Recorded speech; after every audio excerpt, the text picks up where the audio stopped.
the pleasure to present to you Dr. Martin Luther King, Jr.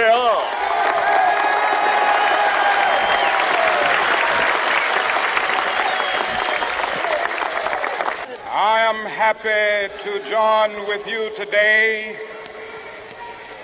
in what will go down in history as the greatest demonstration for freedom in the history of our nation.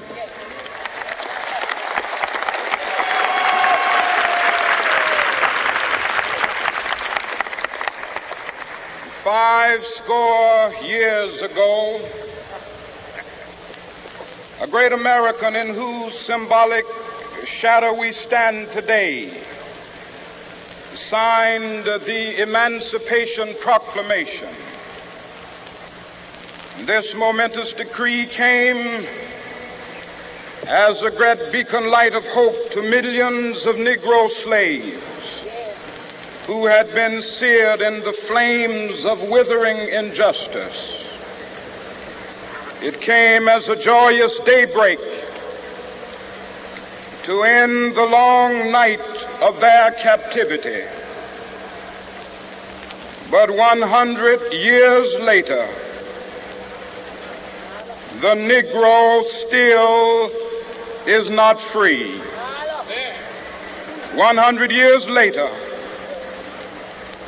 the life of the Negro is still sadly crippled by the manacles of segregation and the chains of discrimination. 100 years later, the Negro lives on a lonely island of poverty. I have a dream that one day this nation will rise up and live out the true meaning of its creed. We hold these truths to be self-evident, that all men are created equal.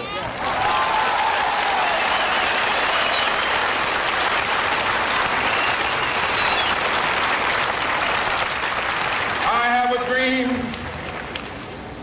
that one day on the red hills of Georgia, the sons of former slaves and the sons of former slave owners will they be able to sit down together at the table of brotherhood.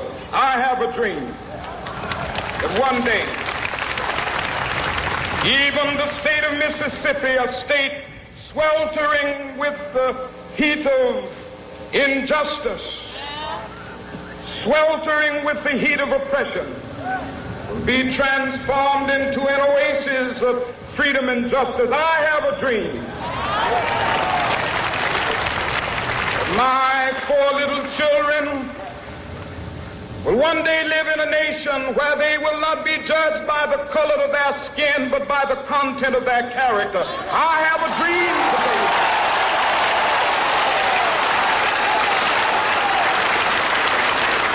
I have a dream that one day, down in Alabama, with its vicious racists, with its governor having his lips dripping with the words of interposition and nullification. One day right there in Alabama, little black boys and black girls will be able to join hands with little white boys and white girls as sisters and brothers. I have a dream today.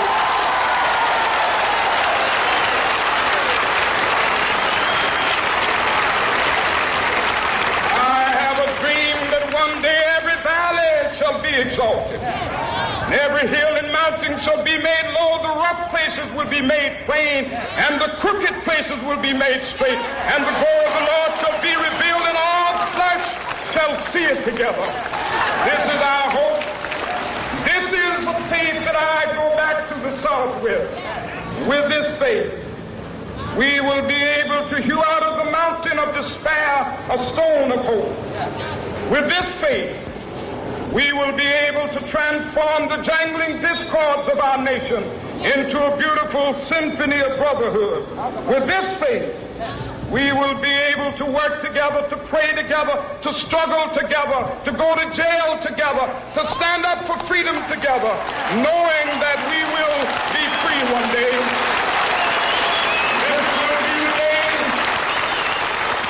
This will be the day when all of God to sing with new meaning, my country, tears of thee. Sweet land of liberty, of thee I sing. Land where my fathers died, land of the pilgrim's pride. From every mountainside, let freedom ring. And if America is to be a great nation, this must become true. And so let freedom ring. From the prodigious hilltops of New Hampshire, let freedom ring. From the mighty mountains of New York, let freedom ring. From the heightening Alleghenies of Pennsylvania, let freedom ring. From the snow-capped Rockies of Colorado, let freedom ring. From the curvaceous slopes of California. But not only that, let freedom ring from Stone Mountain of Georgia. Let freedom ring from Lookout Mountain of Tennessee. Let freedom ring from every hill and molehill of Mississippi, from every mountainside. Let freedom ring, and when it happens, when we allow freedom ring, when we let it ring from every village and every hamlet, from every state and every city, we will be able to speed up that day when all of God's children, black men and white men, Jews and Gentiles, Protestants and Catholics, will be able to join hands and sing in the words of the old Negro spiritual, free at last, thank God.